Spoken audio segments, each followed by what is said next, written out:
लेकर आया हूँ। परसेंटेज चैप्टर बहुत ही इम्पॉर्टेंट है, जो कि परीक्षा में अक्सर आए दिन पूछा जाता है।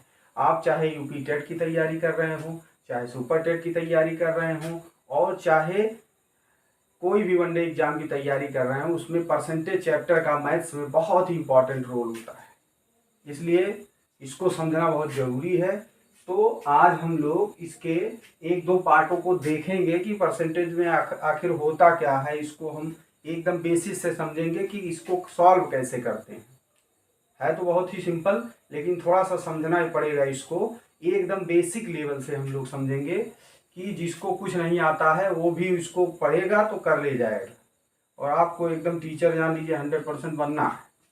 मैथ आप अच्छे से अगर करेंगे तो आपके टेट निकलने की और टीचर बनने की संभावना बहुत ही प्रबल हो जाएगी। ठीक है दोस्तों, चलिए समय ना लेते हुए हम लोग जो है आगे बढ़ते हैं और देखते हैं कि परसेंटेज जो होता है वो है क्या। परसेंटेज का मतलब होता है, प्रतिशत का मतलब होता है कि किसी संख्या का 100 के सापेक्ष क्या मान है। यानी कि अगर संख्या मान लीजिए कोई भी संख्या हो, जैसे मान लीजिए कोई संख्या 5 है, अगर हम पूछे कि 100 के सापेक्ष कितना प्रतिशत है, यानी कि 100 के सापेक्ष इसका क्या मान है, तो 100 के सापेक्ष इसका मान हो जाएगा बटे 100 और गुणे 100, यानी कि 100 के सापेक्ष इसका मान हो गया। इसको प्रतिशत में बदल दिए तो कट के हो गया 5%, यानी कि 5 जो है वास्तव में किसके बराबर है, 5% के बराबर है। अगर इसका हमको परसेंटेज के माध्यम से प्रतिशत पूछता है कि ये कितना है। ठीक है दोस्तों, और परसेंटेज में सबसे इम्पोर्टेंट दो चीजें हमको समझना जरूरी है कि अगर कोई संख्या प्रतिशत में है तो उसको भिन्न में कैसे बदलेंगे, और अगर कोई संख्या भिन्न में है तो उसको प्रतिशत में कैसे बदलेंगे। तो इसको हम लोग थोड़ा सा देख लेते हैं। तब इसके दो रूल, जैसे कि व्हाइट बोर्ड पे हमने लिख रखा है पहले से समय बचाने के लिए, तो इसके बारे में भी हम जानेंगे। पहले थोड़ा सा समझ लेते हैं कि अगर कोई भिन्न प्रतिशत है तो उसको हम भिन्न में कैसे बदलेंगे। जैसे अगर मान लीजिए कोई संख्या प्रतिशत में लिखी है, जैसे 25%, इसको अगर कहा जाए कि इसको किस में बदलना है, भिन्न में बदलना है, भिन्न में बदलना है, फ्रैक्शन में बदलना है, तो इसका सीधा सा एक नियम होता है कि 25 लिखा है तो इसको 25 ऐसे लिखिए, परसेंटेज जो लिखा है इसके स्थान पे 1/100 कर देते हैं। क्योंकि परसेंटेज के स्थान में क्या कर दिए, 1/100 कर दिए। अब 25 इकाई 25 और 25 चौके 100, यानी कि जो 25% है वो वास्तव में क्या है, 1/4 है बेटा, 1/4 है। तो परसेंट को हम भिन्न में बदलते हैं तो परसेंटेज के जगह पे 1/100 से क्या करते हैं, गुणा कर देते हैं या 100 से भाग देते हैं। यानी कि प्रतिशत से भिन्न में बदलने पर में क्या होता है, 1/100 से गुणा या 100 से भाग कर देते हैं। ठीक है, 100 से भाग कर देते हैं। 100 से भाग करिए चाहे 1/100 से गुणा करिए, दोनों चीज एक ही है वो संख्या। और अगर आपको जैसे पूछ लिया, एक और उदाहरण देखते हैं कि 4% को भिन्न में बदलिए, 4% को भिन्न में बदलिए, तो हम कैसे बदलेंगे, 4 गुणे 1/100 कर देंगे। ठीक है, तो 4 इकाई 4 और 25 चौके 100, क्या हो जाएगा, 1/25 हो जाएगा। ठीक है, तो ऐसे हम प्रतिशत से भिन्न में बदलते हैं। अब अगर भिन्न से हमको प्रतिशत में बदलना हो तो हम क्या करेंगे, प्रतिशत में से भिन्न में बदलने के लिए हम 1/100 से गुणा करते हैं या 100 से भाग कर देते हैं। यानी कि प्रतिशत हटाते हैं, संख्या के आगे से प्रतिशत हटाएंगे और बटे में क्या कर देंगे, 100 कर देंगे। लेकिन अगर हमारे पास कोई भिन्न की संख्या हो और बोले कि भिन्न से प्रतिशत में बदलिए, जैसे 2/5, ये भिन्न है।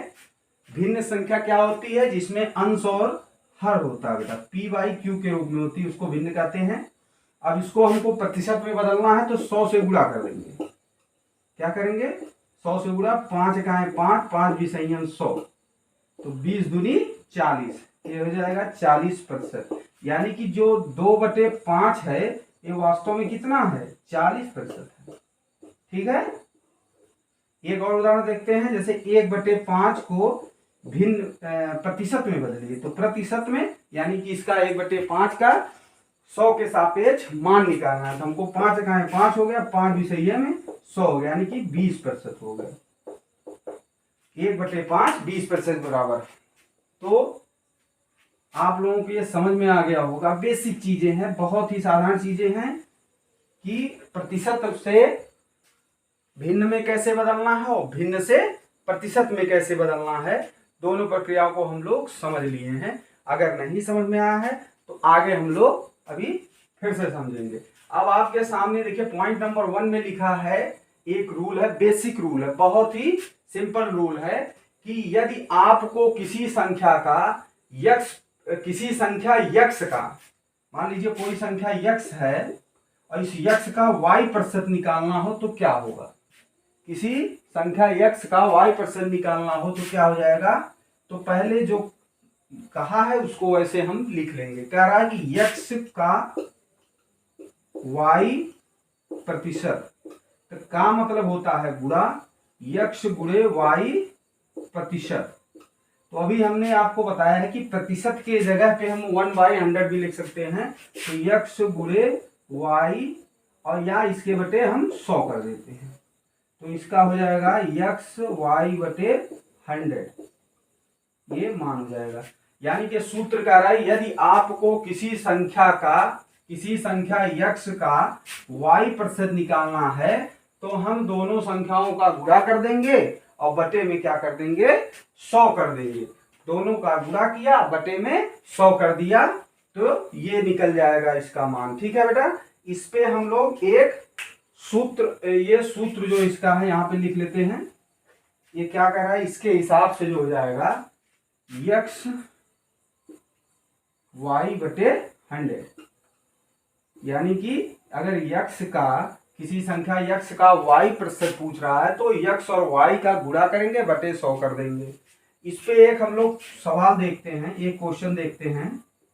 क्वेश्चन अगर मान लीजिए कोई है कि 500 का 30% क्या होगा, 500 का 30% क्या होगा।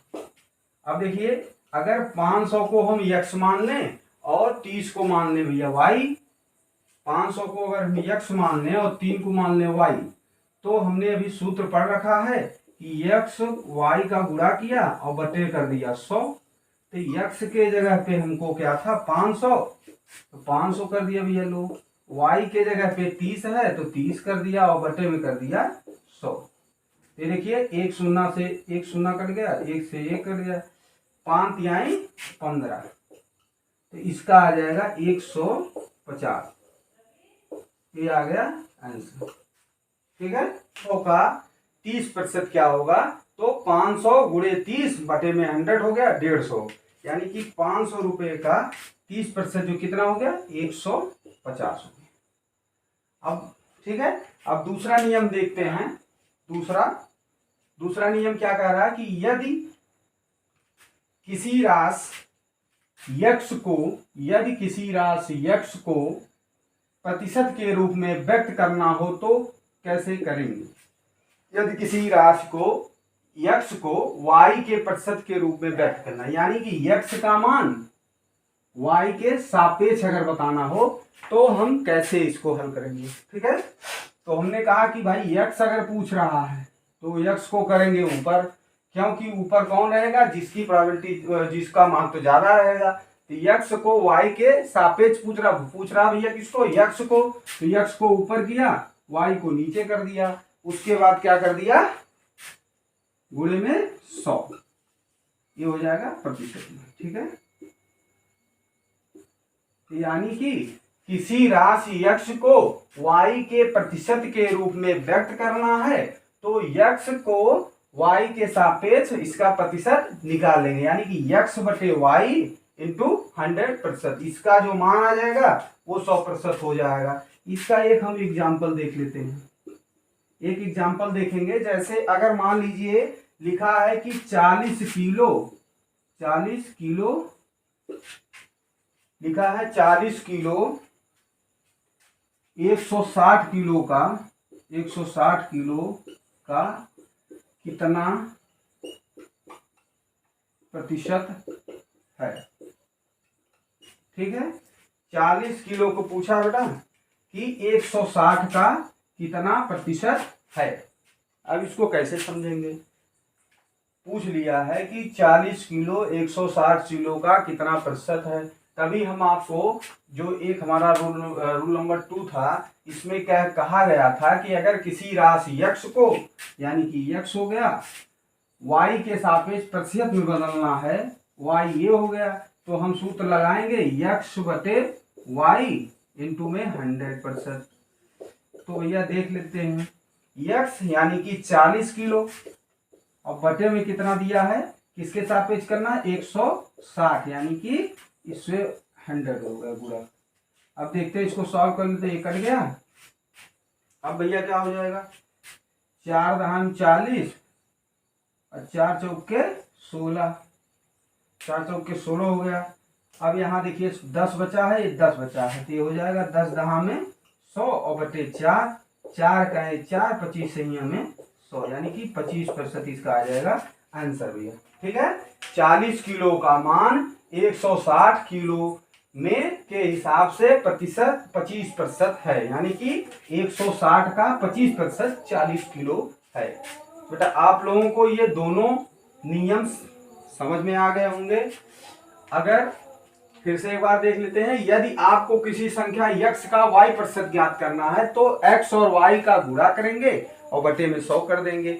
और दूसरा नियम कहता है यदि किसी राशि को x को y के प्रतिशत के रूप में व्यक्त करना है तो हम क्या करेंगे, x को जिस राशि के बारे में पूछा है x ऊपर कर देंगे और जिसके सापेक्ष पूछा है y के सापेक्ष x बटे y गुणे में